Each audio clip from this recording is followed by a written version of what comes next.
Nós temos o segundo desafio. Semana passada, o Rodrigo trouxe a ministração sobre os 5 solas. Ele falou sobre sola Escritura, e eu vou dar um pequeno pano de fundo sobre o que nós precisamos, sobre o que aconteceu e sobre o que nós vamos falar. No início do século XVI, o monge alemão Martinho Lutero, ele, abraçando as ideias dos pré-reformadores, ele proferiu 3 sermões no período de 1516 e 1517. Em 31 de outubro de 1517, foram pregadas 95 teses lá na porta da Catedral de Wittenberg, com um convite aberto a todo aquele para que quisesse participar de debates sobre elas. E esse fato é considerado como o início da Reforma Protestante. Daí o porquê nós estamos trabalhando esses 5 solas. E nessa noite,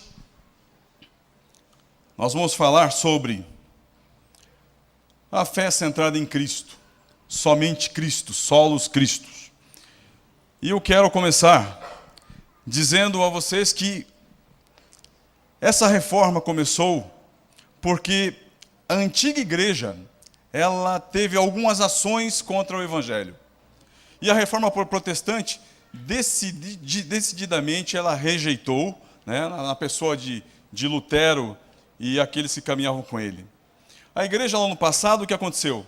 Ela afastou-se do evangelho, e instituiu algumas ações, tais como cultos a pessoas, que a Bíblia condena, culto a imagens, culto aos mortos, canonização de santos e venda de indulgências. Ou seja, você podia comprar o perdão de seus pecados e você era absolvido por causa da compra desse pecado que você praticou.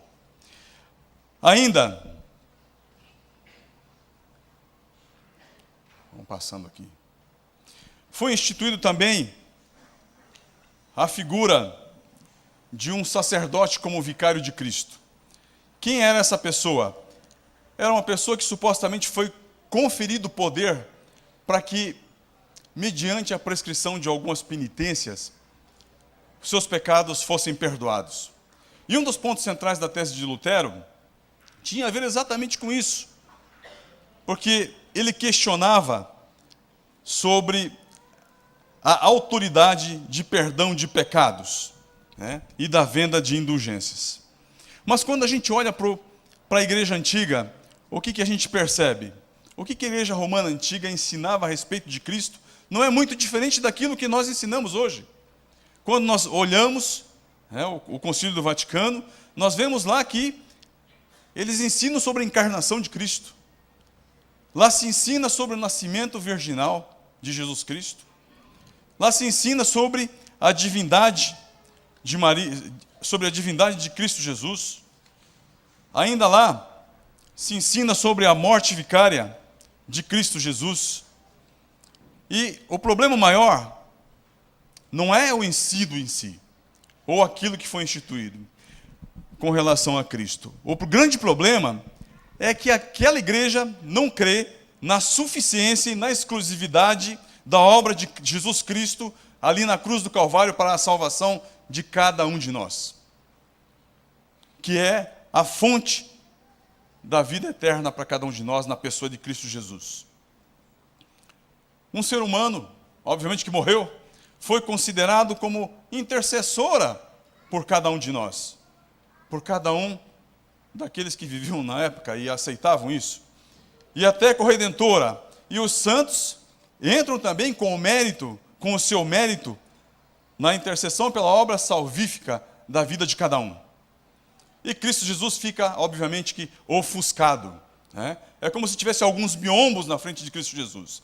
Fica ofuscado pela pregação que não é bíblica. E, com o passar do tempo, à medida que a fé evangélica ela foi se secularizando, Deixa eu mudar aqui.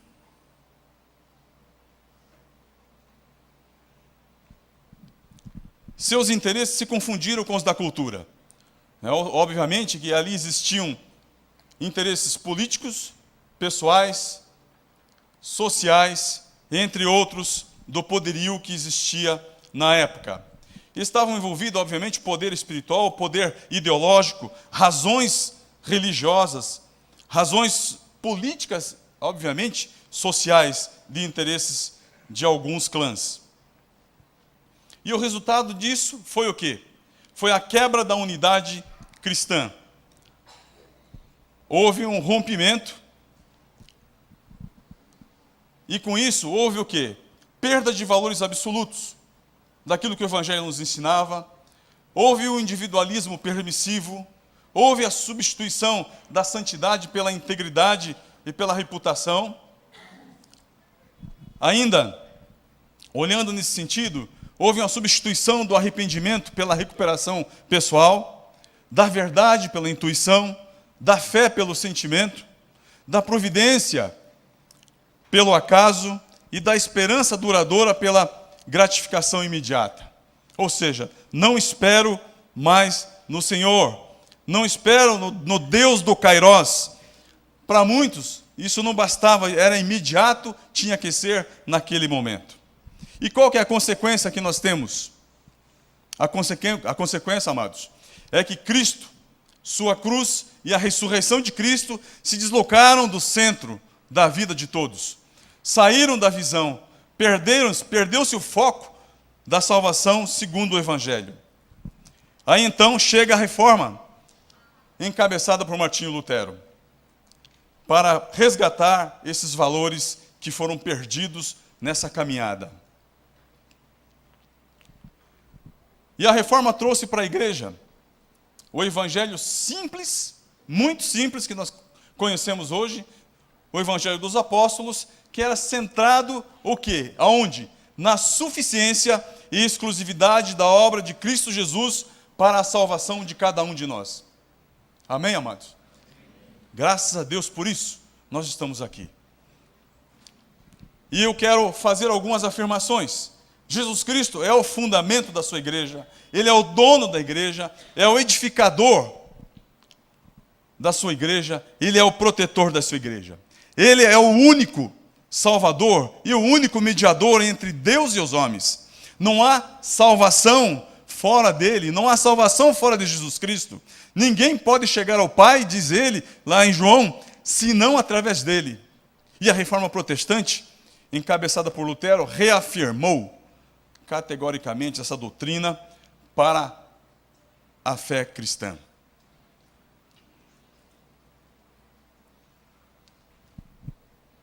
Então, nessa noite, eu quero compartilhar com os amados de pelo menos 5 aspectos importantes dessa doutrina.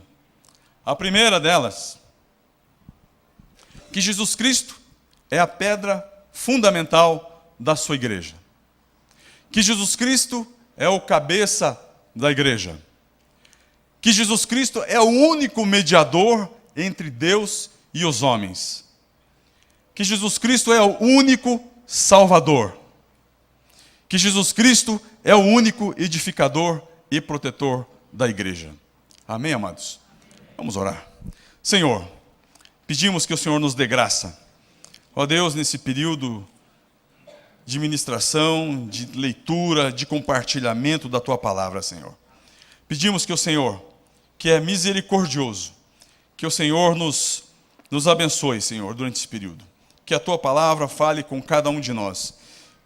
E que nós possamos sair daqui dessa noite sabendo e entendendo que Jesus Cristo é a pedra fundamental da igreja, que Jesus Cristo é o cabeça da igreja, que Jesus Cristo é o único mediador entre Deus e nós, homens, que Jesus Cristo é o único Salvador, que Jesus Cristo é o único edificador e protetor da igreja.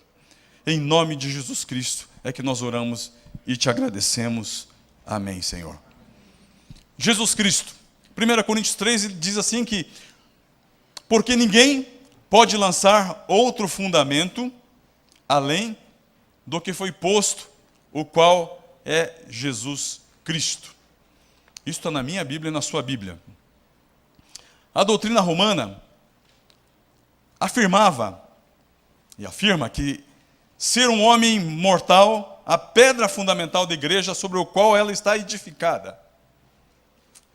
Obviamente, eu não posso deixar de falar que essa afirmação que foi feita não tem amparo bíblico. Porque nós estamos lendo, porque ninguém pode lançar outro fundamento além do que foi posto, o qual é Jesus Cristo. É o único fundamento. Nós aprendemos ainda lá, quando nós tínhamos pouca idade, que Pedro foi o primeiro papa. E eu quero dizer a vocês que Pedro nunca foi papa. A palavra de Deus não fala isso, não afirma isso, não é assertiva a esse respeito. E é incrível como lá em Atos 10, 26, quando Cornélio, que era um centurião, ele tem uma visão, e na visão, o Senhor diz para ele que é para ele mandar chamar Pedro. E Pedro, ele pega os seus criados, manda chamar Pedro, e esse Pedro vem ao seu encontro. E quando ele chega perto de Pedro, ou seja, Pedro chega à sua residência, ele se ajoelha diante de Pedro em reverência, porque pensa que Pedro é um santo, na melhor acepção da palavra, está lá em Atos 10, 26, mas Pedro levantou Cornélio do chão e diz assim: ergue-te, que eu também sou homem, assim como você. A quem nós prestamos reverência, a não ser a nosso Deus, a Jesus Cristo, nosso Senhor e Salvador.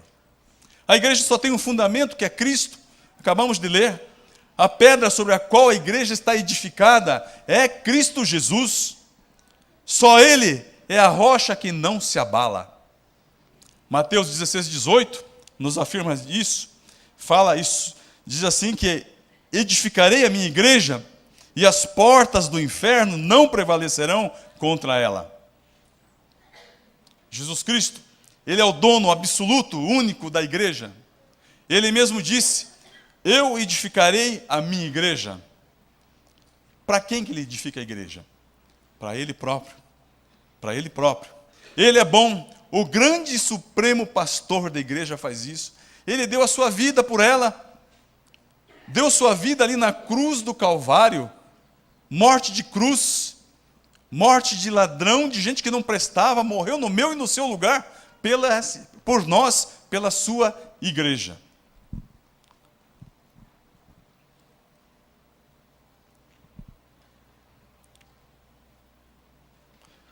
Jesus Cristo é o cabeça da igreja. Lá em Efésios 4,15 diz assim: mas, seguindo a verdade em amor, cresçamos em tudo naquele que é o cabeça, Cristo, de quem todo o corpo, bem ajustado e consolidado pelo auxílio de toda a junta, segundo a justa cooperação de cada parte, efetua o seu próprio aumento para a edificação de si mesmo em amor. E nós, amados, nós olhamos para a cruz do Calvário e ali podemos entender que Ele remiu com o seu próprio sangue. Ele se deu na cruz do Calvário, que eu já falei por mim e por você. Ele governa essa igreja e com ela, obviamente, juntamente conosco, vai reinar por toda a eternidade. Cantamos isso agora há pouco. Você quer reinar na eternidade com o Senhor? Na igreja de Deus não existe espaço para um bispo universal, para alguém que não seja Jesus Cristo, que não seja Ele, Cristo, o cabeça da igreja. Dar essa autoridade para alguém é usurpar o lugar de Cristo, porque somente a Ele pertence esse lugar. Jesus Cristo é o cabeça da igreja, o Senhor, o soberano que governa, o noivo que a desposará e com ela reinará para sempre. a saber, a sua igreja, que somos nós. Amém, amados? Jesus Cristo é o único. Estou esquecendo de passar isso aqui.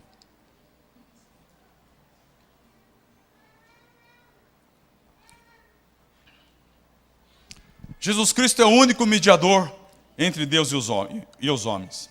A Reforma Protestante rejeitou decididamente, fundamentada, obviamente, na palavra de Deus, a doutrina que proclamava o Papa como sumo pontífice. O supremo mediador entre Deus e os homens não é um homem, não pode ser um homem, nem é uma mulher, nem é um apóstolo, não pode ser, nem qualquer outro personagem da história. É a Bíblia que afirma isso. E a Bíblia é clara e afirma, 1 Timóteo 2, 5 e 6, diz: porquanto há um só Deus e um só mediador entre Deus e os homens, Cristo Jesus, homem, o qual a si mesmo se deu em resgate por todos, testemunho que se deve prestar em tempos oportunos. Não existe quem seja um supremo mediador entre Deus e os homens. Como já falei, não é homem, não é mulher, não é um anjo, não é nenhum personagem da história que possa exercer esse papel de mediador que é tão importante. Somente Ele, exclusivamente Ele, Cristo Jesus, pode ser o supremo mediador entre nós e o Senhor Deus, Pai Todo-Poderoso. Só Ele pode exercer esse papel que lhe foi designado. Jesus foi claro e muito enfático quando lhe diz, lá em João 14, 6,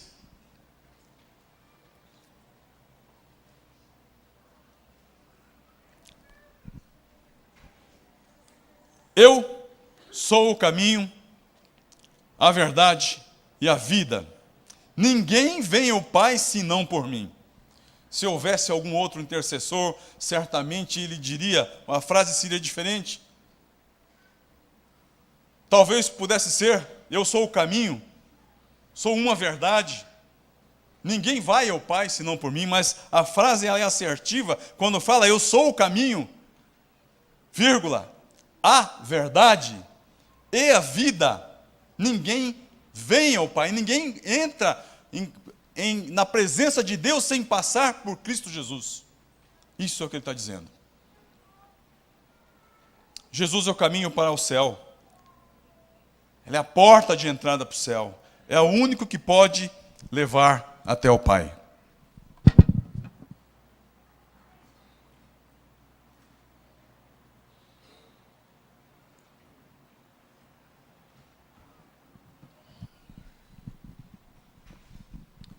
Jesus Cristo, Ele é o único Salvador. Quarto ponto.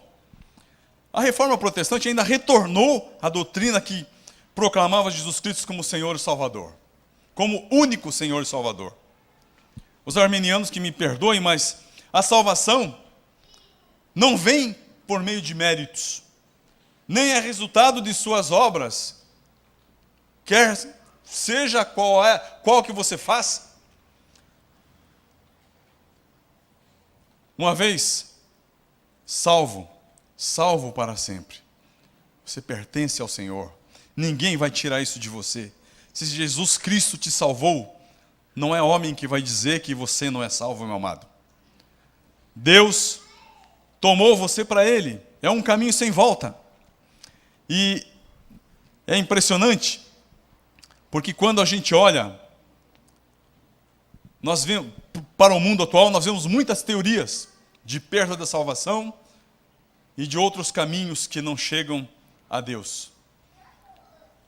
Outros caminhos enganosos. A salvação, ela não é alcançada por sacramentos ministrados, nenhum, e muito menos pela mediação de santos, santas, políticos ou quem quer que seja. A salvação é obra da graça de Deus para comigo e para com você, por intermédio de seu Filho, Cristo Jesus. Somente Cristo Jesus. Um dia, Ele te viu e te buscou. Um dia Ele te viu e te pensou de onde você estava. Ele busca o impossibilitado, o perdido. Lá em João 5, nós olhamos o texto quando Jesus entra ali no tanque de Betesda e diz o texto que tem uma multidão de coxos, enfermos, paralíticos, gente sem sorte. Porque de vez em quando descia um anjo, de tempos em tempos, a água se movia e entrava. O primeiro que entrasse era curado. E Jesus chega nesse pavilhão. Imaginem a cena. Um pavilhão imenso, um tanque lá, um monte de gente esperando para ser curado. E Jesus Cristo caminha em direção daquela multidão de gente, passando no meio, e ele vai diretamente em um coxo que estava lá, numa maca, numa cama, e diz assim: que queres que eu faça? E é isso que ele faz comigo e contigo. Que quer que Jesus Cristo faça para você na sua vida, gente? O que você espera de Deus?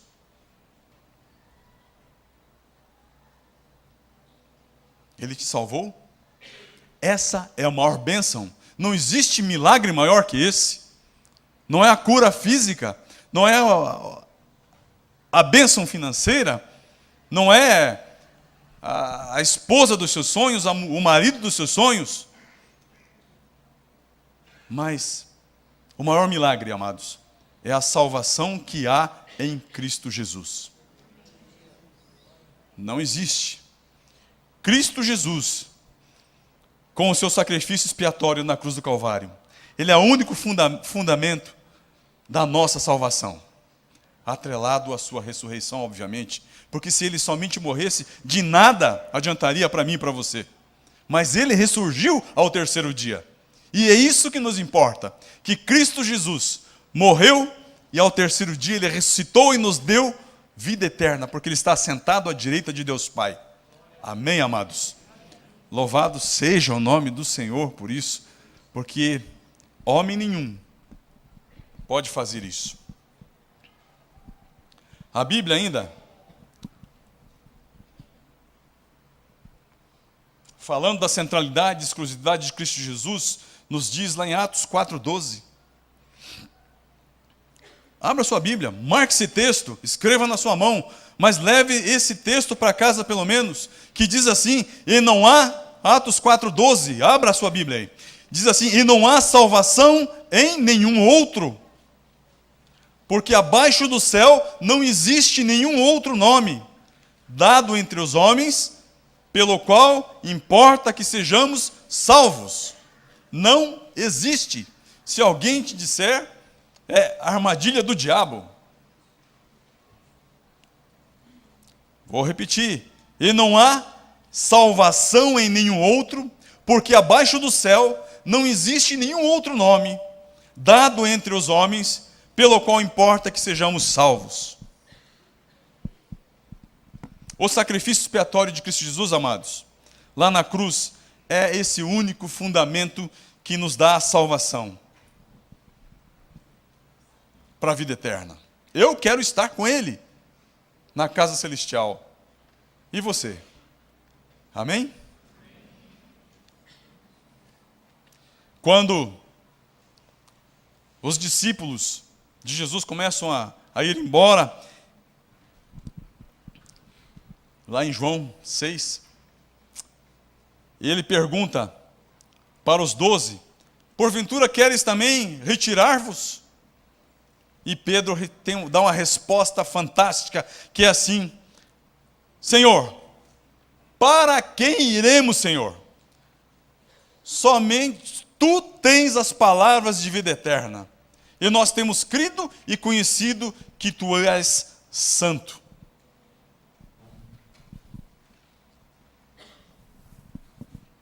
Em Hebreus 7,25 ainda diz assim: por isso também pode salvar totalmente os que por eles se chegam, vivendo sempre para interceder por eles. João 14:1 diz assim: na casa de meu pai há muitas moradas, vou preparar lugar para cada um de vocês. Amém? E quem disse isso? Gente, quem disse isso foi Cristo, não foi homem, a não ser Cristo homem. Não foi nenhuma mulher, não foi nenhum personagem da história, não foi nenhum outro mortal, foi Cristo Jesus, aquele que salvou a mim e a você. O autor de Hebreus também diz acerca de Jesus, o sumo sacerdote que se compadece de cada um de nós. Diz assim o texto: tendo, pois, a Jesus, o Filho de Deus, como o grande sumo sacerdote que penetrou os céus, conservemos firmes a nossa confissão, porque não temos sumo sacerdote que não possa compadecer-te das nossas fraquezas. Antes, foi ele tentado em todas as coisas, a nossa semelhança, mas sem pecado. Ele não era como eu e você, pecadores. Não era. Ele sem pecado. Continua dizendo assim: cheguemo-nos, portanto, confiadamente junto ao trono da graça, a fim de recebermos misericórdia e acharmos graça para socorro em ocasião oportuna. Para mim e para você. A reforma trouxe para a igreja o evangelho simples dos apóstolos, centrado na suficiência e na exclusividade da obra de Cristo Jesus, para a salvação minha e sua. E a velha confissão de Pedro foi de novo a confissão dos reformadores, aquele que caminhou com o Senhor, aquele que negou Jesus Cristo, aquele que disse que não conhecia Cristo Jesus. Aquela confissão que mais tarde ele fez, ele diz assim: porque decidi nada saber entre vós. Digo, confissão de Paulo. Foi de novo a confissão dos reformadores. E ele diz lá em 1 Coríntios 2:2, porque decidi nada saber entre vós, senão a Jesus Cristo e este crucificado, no meu e no seu lugar. Aleluia, né, amados?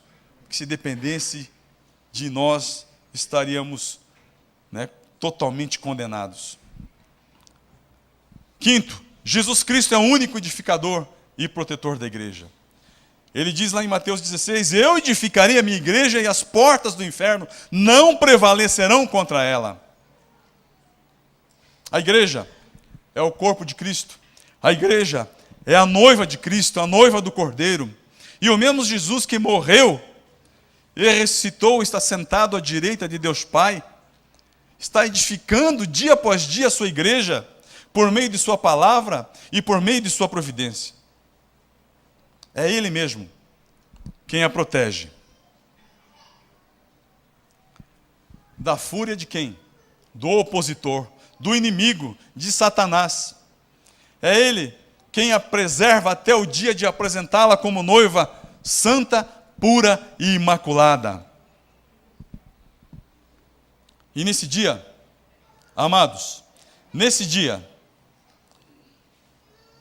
o universo restaurado verá na igreja a suprema riqueza da graça de Deus, para que toda a glória seja dada pelos séculos dos séculos. Amém. Amém, igreja?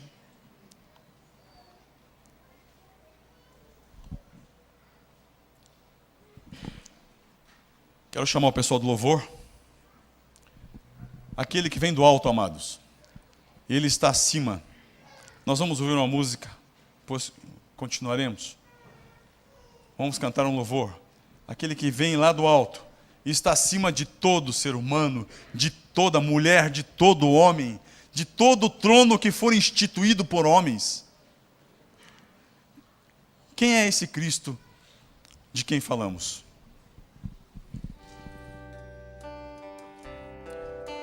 Quem é esse Cristo de que nós falamos?